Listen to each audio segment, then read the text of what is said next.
chacun, bonjour à chacune. Je suis très heureux de vous retrouver dans cette année 2023. Et justement, même si le mois se termine dans quelques jours, j'aimerais quand même souhaiter à chacun d'entre vous une bonne et heureuse année 2023. Bien sûr, je vous souhaite la santé, je vous souhaite le bonheur, je vous souhaite la paix, de réussir dans tous vos projets. Et puis je vous souhaite bien sûr de vivre cette année avec celui dont nous avons besoin, celui dont nos cœurs ont besoin. Je vous souhaite de vivre cette année avec Jésus. Justement, cette année, on va essayer, dans ce début d'année, dans ce mois de janvier, on va essayer de répondre à cette question. Comment être sûr de réussir cette année 2023 et puis les autres, bien sûr les autres. Comment réussir sa vie? Comment être heureux dans cette année? Comment être sûr de traverser les tempêtes en vainqueur? Comment être sûr de rester serein, dans le calme, dans la tranquillité? On va, et on perd pas les bonnes habitudes, on va essayer de répondre à cette question, bien sûr à cœur ouvert face à la Bible.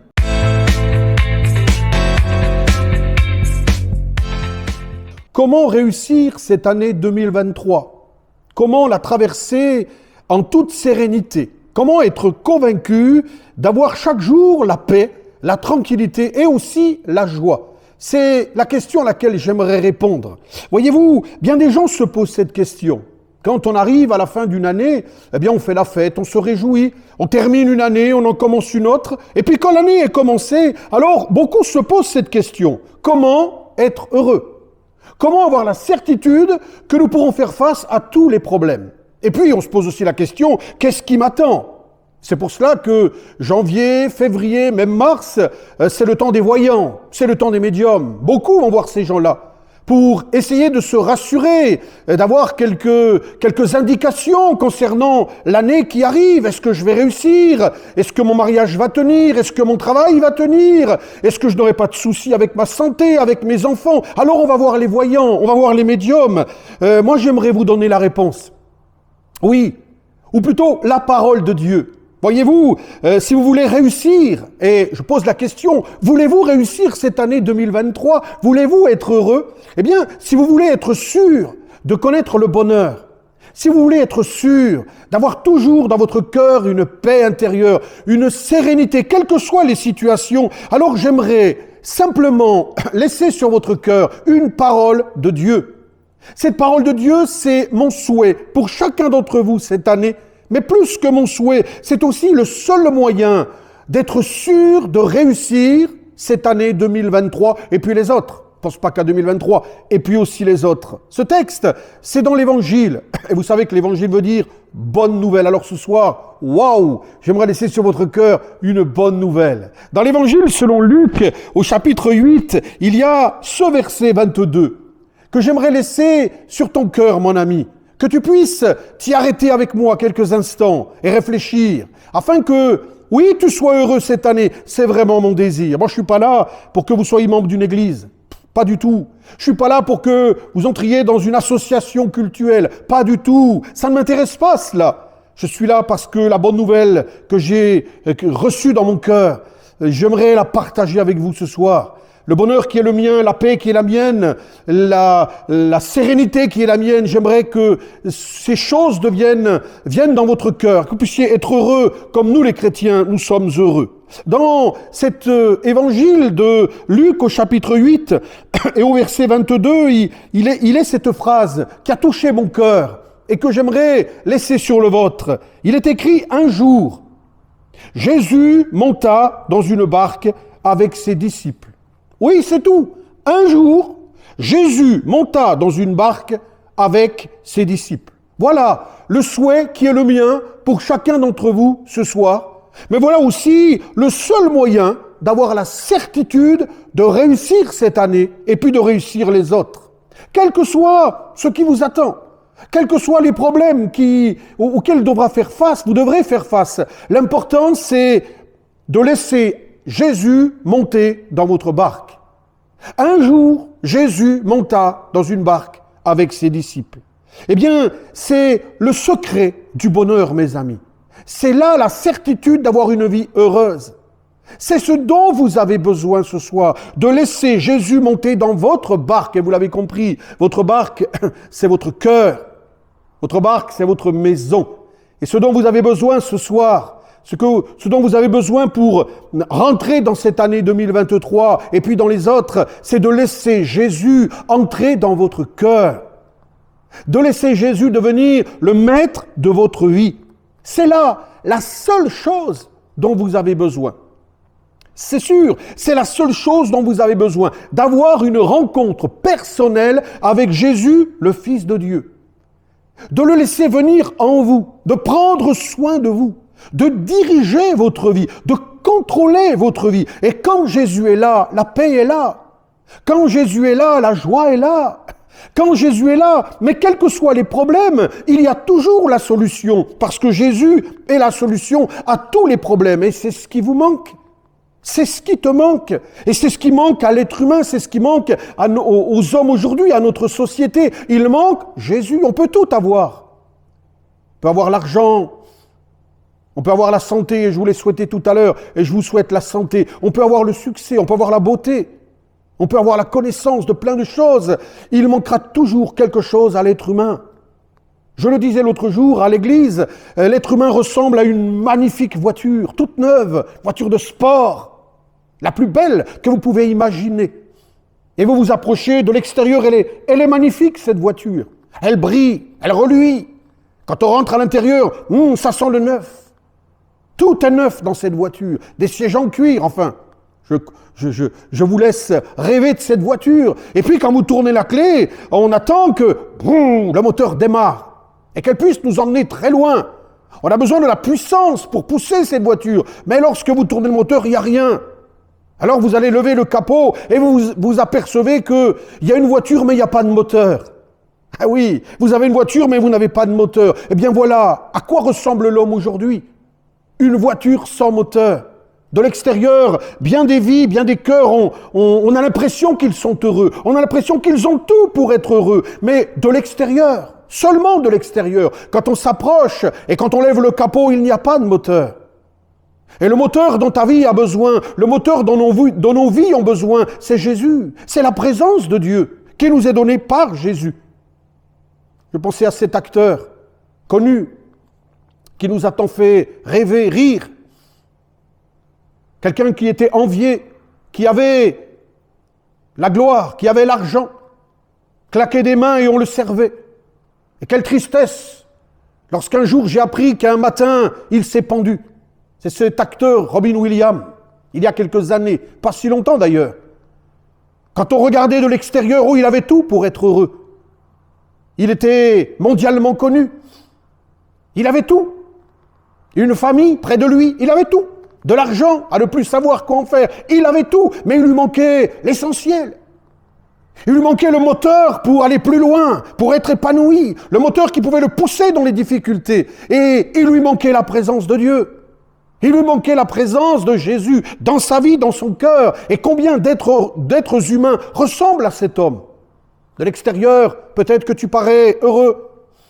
Quand on te regarde, quand on parle avec toi, peut-être qu'on a l'impression que tout va bien, mais quand tu rentres dans ta chambre, quand tu fermes la porte derrière toi, que de larmes, que de souffrance, que de détresse.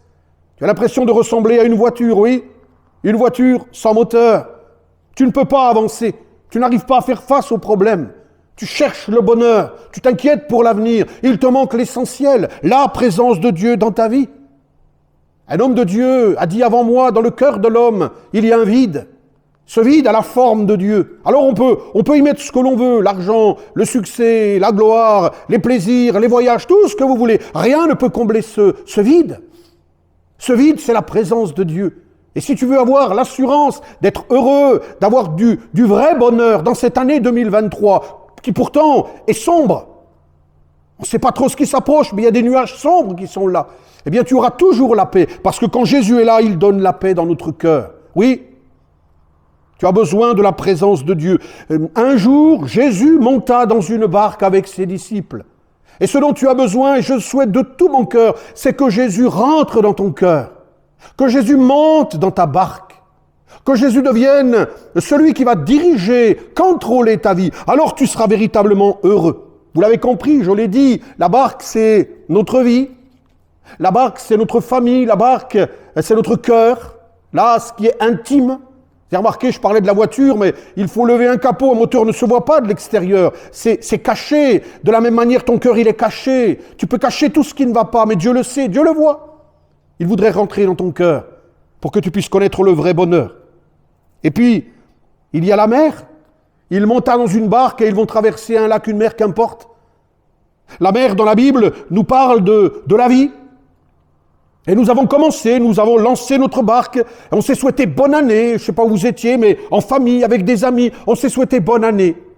Et puis on a lancé notre barque, on a fait le décompte, 5, 4, 3, 2, 1, bonne année! Et on a lancé la barque et on est monté dans cette barque avec le désir d'être heureux, plein de questions, qu'est-ce qui m'attend? Est-ce que je vais être heureux? Quel problème vais-je avoir? Oui. Mais quand Jésus monte avec nous dans la barque, c'est une garantie de la réussite. Oui, on a lancé notre barque dans cette année 2023, puis 2024, puis 2025, et je vous souhaite plein d'années. Et c'est ce qu'elle représente, cette mer, ce lac. C'est notre vie qui avance, notre vie qui continue jour après jour. Alors c'est vrai qu'on ne sait pas ce qui nous attend, mais quand même, quand Jésus est là, c'est quand même une garantie de réussite.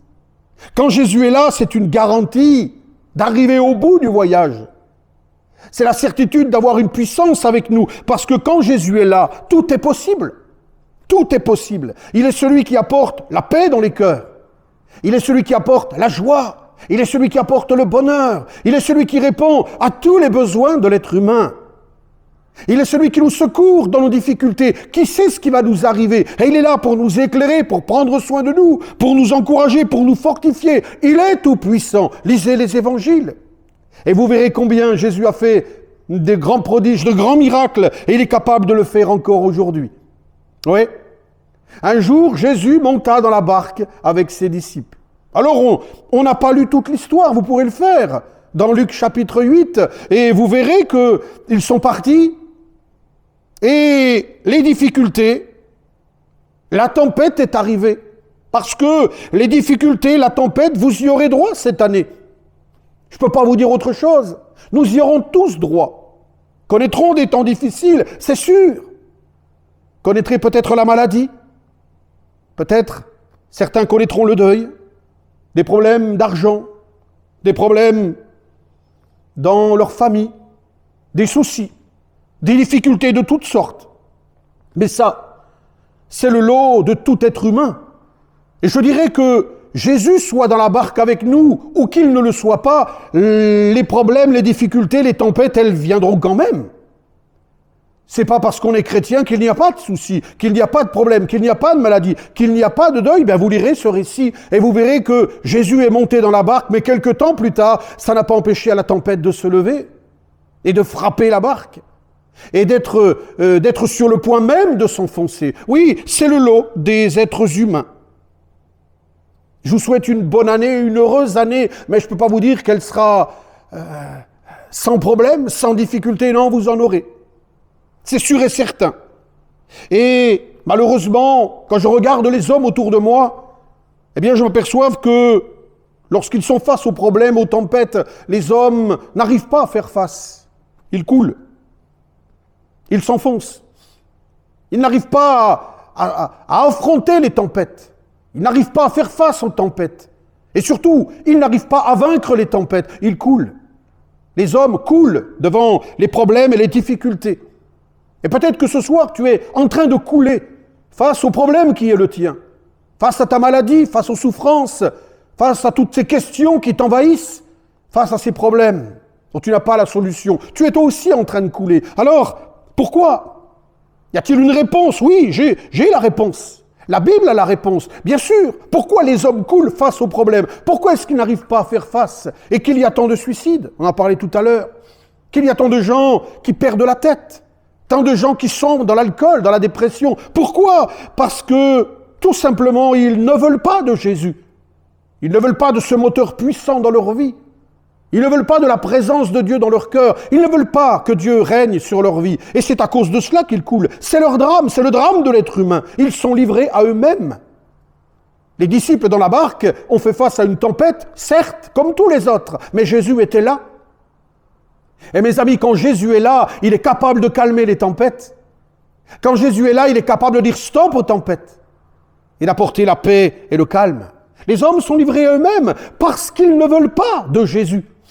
Aujourd'hui, les chrétiens sont les gens les plus persécutés au monde. Sachez-le, parce que ça, on ne va pas vous le dire. Mais ils sont les plus persécutés au monde.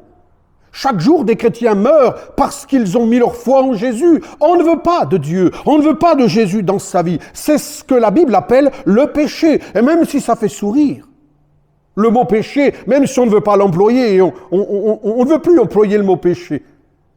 C'est trop dur, le mot péché. Pourtant, c'est le drame de l'être humain. Péché, c'est refuser Dieu. Péché, c'est passer à côté du plan de Dieu. Et le plan de Dieu, on l'a dit tout à l'heure, c'est que Dieu règne dans nos cœurs.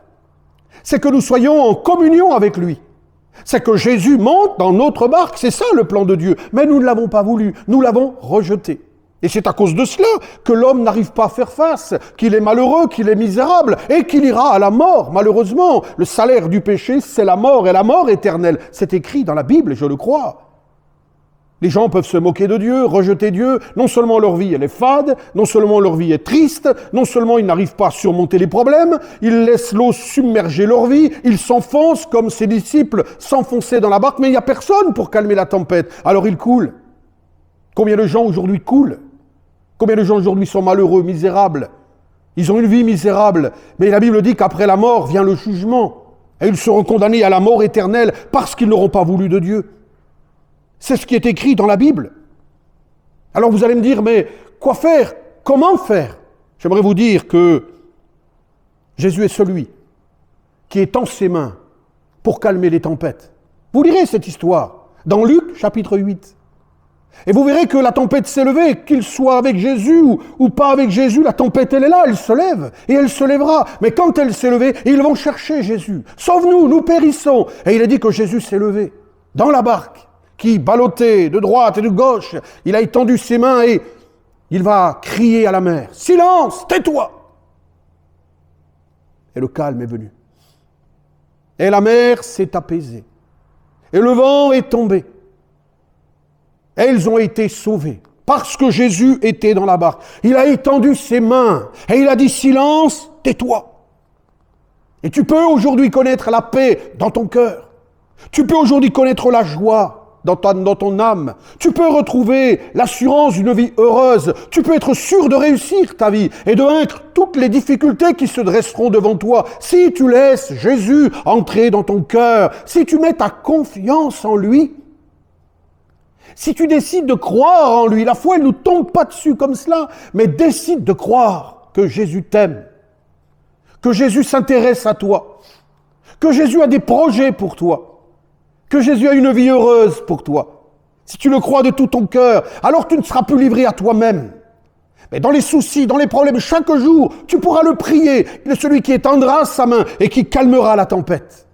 Et qui mettra la paix dans ton cœur. Avoir la foi et le recevoir comme son sauveur et comme son Seigneur. Un jour, Jésus traverse une ville. Et il y a un homme qui est là, il s'appelait Zachée.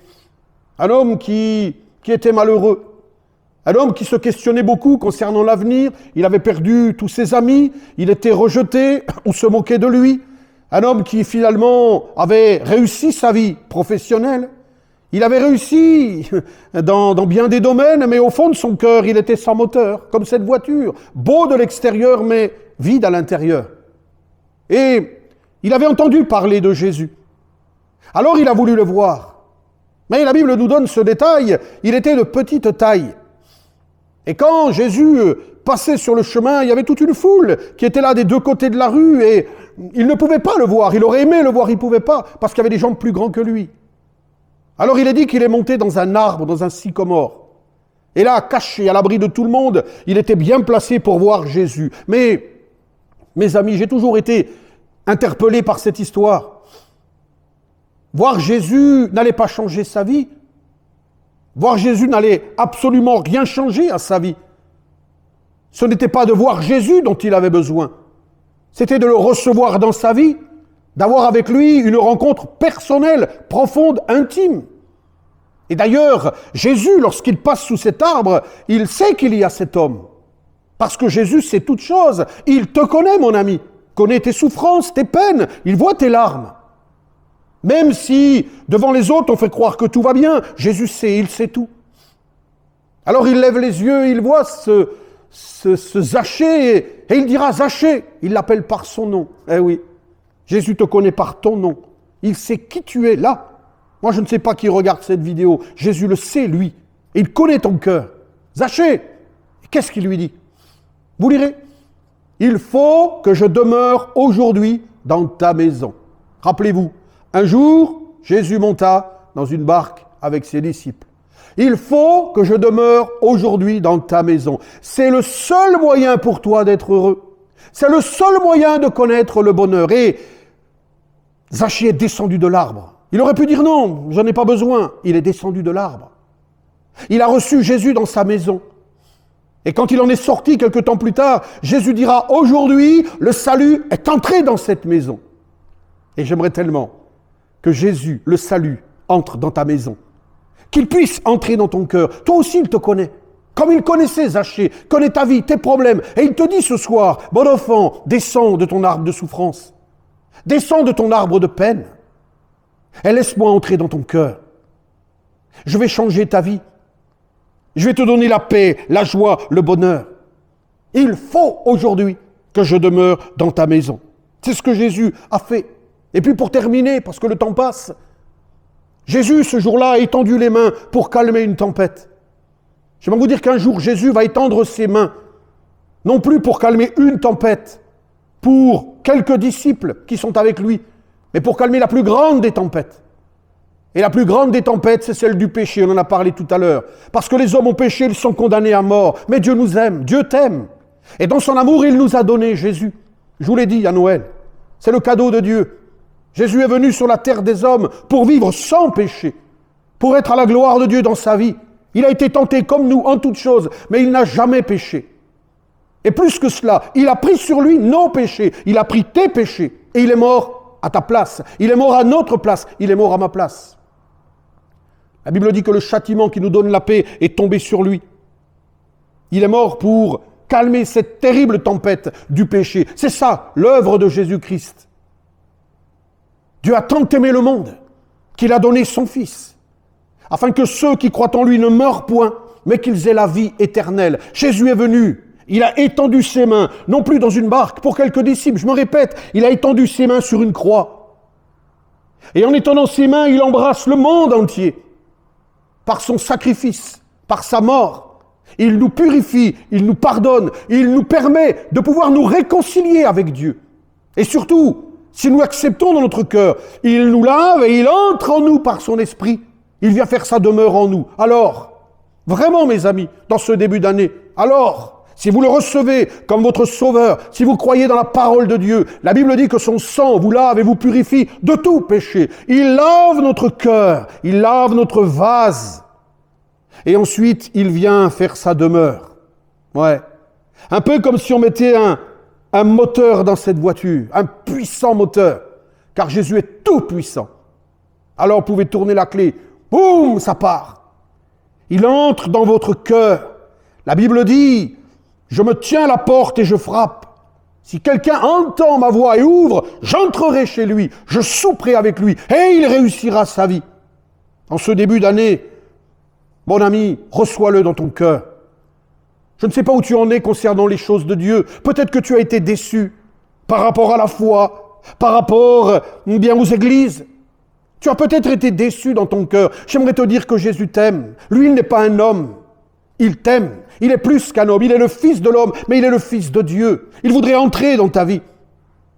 Il voudrait entrer dans ta vie. Dans notre récit, il est dit un jour, Jésus monta dans une barque. Un jour. Eh bien, pourquoi pas ce soir? Est-ce que pour toi ce soir ce n'est pas le jour où tu vas accepter que Jésus entre dans ta vie? Où tu vas accepter qu'il prenne le contrôle de ta vie? Alors tu auras le pardon de tes péchés. Tu seras réconcilié avec Dieu. Tu recevras tout ce dont tu as besoin. Paix, joie, bonheur, sérénité, tranquillité. Les tempêtes, tu en auras. Oui, tu en auras. Tu connaîtras peut-être de la maladie, des problèmes de famille, des problèmes financiers. Peut-être il y aura des deuils. Oui, ça fait partie de la vie, même pour les disciples. Mais dans la tempête, Jésus sera là.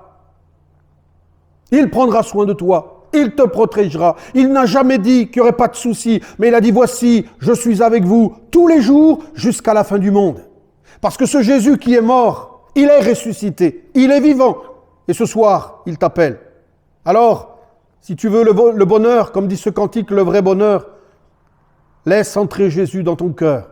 Un jour, Jésus monta dans une barque avec ses disciples. Et ça m'a rappelé que ce dont nous avons besoin, c'est que Jésus monte dans notre cœur, qu'il prenne la place dans notre cœur. Il est dit avec ses disciples. C'est des disciples qui nous ont apporté l'évangile. Eh bien, que tu puisses recevoir Jésus et sa parole dans ton cœur. Tu auras tout pour être heureux. Tu auras tout pour réussir ta vie. Et puis un jour, quand il faudra quitter cette terre, quand il y aura le dernier jour ici-bas, Jésus viendra nous chercher pour nous emmener dans la gloire, dans le ciel, parce qu'il a fait une promesse. Je vous laisse, je m'en vais vers le Père, je vais vous préparer une place. Et quand elle sera prête, je reviendrai vous chercher. Ce soir, que tu le veuilles ou non, Jésus t'appelle. Alors oui, je vous souhaite une bonne année. Je vous souhaite vraiment d'être heureux, de réussir. Mais pour cela, il faut que Jésus demeure dans votre cœur. Ne perdez pas de temps. Ne dites pas, je vais laisser encore un peu de temps. Parce que ni vous ni moi, nous savons si nous serons là demain. C'est aujourd'hui. La Bible dit aujourd'hui, tandis qu'il passe, donne-lui ton cœur. Donne-lui ton cœur ce soir. J'aimerais qu'on puisse prier quelques instants avec vous et pour vous. Gloire à Dieu. Notre Père, merci parce que ta parole, elle est oui et amen. Ta parole, elle est la vérité. Ce soir, je te prie de bénir ces amis qui ont écouté cette parole, qu'ils puissent la recevoir surtout dans leur cœur, qu'ils puissent réaliser que pour réussir ici-bas et réussir son éternité, il est important, urgent, de te recevoir comme le Sauveur et le Seigneur de sa vie. Bénis-les, Seigneur, ils ont entendu ce soir, qu'ils puissent accepter, qu'ils puissent te demander pardon pour leurs péchés, qu'ils puissent accepter que tu viennes par ton sang, les laver, les purifier de tout péché, qu'ils retrouvent ainsi le contact avec le Créateur. Alors la paix, la joie seront toujours avec eux. Tu as dit que tu serais toujours avec eux. Tu seras là pour les conduire, pour les garder. Tu seras là pour les consoler, pour les encourager. Et puis tu seras là, Seigneur, pour venir nous chercher lorsque nous quitterons cette terre. Bénis ces bien-aimés. Oh Seigneur, que leur année soit une année bénie, mais qu'elle soit bénie dans le nom de Jésus. C'est là ma prière. Merci Seigneur. À toi la gloire. Amen. Amen. Je vous souhaite une heureuse année 2023, mais que dans votre cœur, ce soir, dans votre barque, Jésus puisse entrer. Oh mon ami, fais la paix avec Dieu en recevant Jésus comme ton sauveur. Tu seras le plus heureux des hommes, la plus heureuse des femmes. Que Dieu vous bénisse. Voilà, chers amis, je souhaite que cette parole demeure dans votre cœur. Je souhaite que vous puissiez vraiment vous tenir devant ce Dieu qui vous aime et que vous puissiez comprendre que oui, c'est plus qu'un souhait. C'est le seul moyen pour être pleinement heureux, pour avoir une véritable assurance, pour faire face à tous les problèmes qui se dresseront devant vous. C'est simplement de recevoir Jésus dans votre cœur, dans votre vie, dans votre maison, dans votre famille, comme le Sauveur, comme le Seigneur de votre vie. Alors quand les tempêtes se lèveront, parce qu'elles se lèveront, je ne souhaite pas, mais c'est la vie. C'est le lot de chaque être humain, que nous soyons chrétiens ou non. Oui, on l'a dit, les tempêtes se lèveront, mais quand Jésus est là, mes amis, quand Jésus est là, il est plus fort que toutes les tempêtes. Il est celui qui mettra la paix, la joie, qui apportera le secours, la solution. Combien on pourrait écouter des chrétiens témoigner et dire « Oh, Jésus m'a secouru, Jésus m'a délivré, Jésus m'a relevé. » Il est celui qui veut le faire aussi pour toi, il veut le faire pour vous, simplement parce qu'il vous aime. Mais comprenez qu'il faut pour cela accepter qu'il entre dans votre vie, qu'il écrive avec vous une nouvelle page de votre vie, et vous allez voir combien c'est merveilleux de vivre avec Jésus. C'est mon souhait pour chacun d'entre vous, que le Seigneur vous bénisse abondamment. Lisez la parole de Dieu, elle est source de joie, de bonheur, elle vous fera connaître le cœur de Dieu, elle est la révélation du Père, elle fait du bien au cœur. Lisez la Bible. Je vous invite bien sûr à nous rejoindre dans notre lieu de culte, 77 boulevard de Pont-de-Vivo, à notre église évangélique, 77 boulevard de Pont-de-Vivo, dans le 10e arrondissement de Marseille. On se retrouve tous les dimanches à 9h30 et à 15h30 l'après-midi. On se retrouve tous les mardis à 19h et tous les vendredis à 18h30. Tous les 15 jours, il y a une réunion de jeunesse. Le samedi à 18h, on se fait du bien dans la présence de Dieu. Vous êtes les bienvenus. Je serai tellement heureux de vous accueillir et vous repartirez fortifiés, renouvelés. 77 boulevard de Pont-de-Vivo dans le 10e arrondissement de Marseille. Vous pouvez suivre l'actualité de l'Église sur notre site éclatdevie.fr, www.éclat-de-vie.fr, éclatdevie.fr, où vous pourrez suivre tout ce qui est organisé par notre Église. Et puis, si vous avez Facebook et Instagram, que ce soit l'un ou l'autre, vous tapez le Rocher Solide et vous avez tous les jours un verset de la Bible, une petite édification sur Facebook et puis un verset de la Bible sur Instagram et sur Facebook qui vous accompagne tout au long de la journée. Vous tapez le Rocher Solide, vous retrouverez d'ailleurs sur notre site, mais aussi sur le Rocher Solide, Facebook, Instagram, les vidéos comme celle de ce soir. Voilà, il me reste à vous souhaiter une bonne soirée, une bonne fin de semaine et je prie pour que vraiment vous puissiez ouvrir le capot de votre cœur et accepter que Jésus vienne. Alors oui, je sais que vous vivrez une année heureuse, je sais que vous connaîtrez des difficultés, des problèmes, mais Jésus sera avec vous, il sera avec toi. La Bible dit, aujourd'hui, si vous entendez sa voix, n'endurcissez pas votre cœur, mais acceptez que Jésus devienne votre sauveur. On se retrouve le mois prochain, je prie pour vous, que Dieu vous garde, à bientôt, et vous êtes dans mes prières et dans mon cœur, que Dieu vous bénisse abondamment.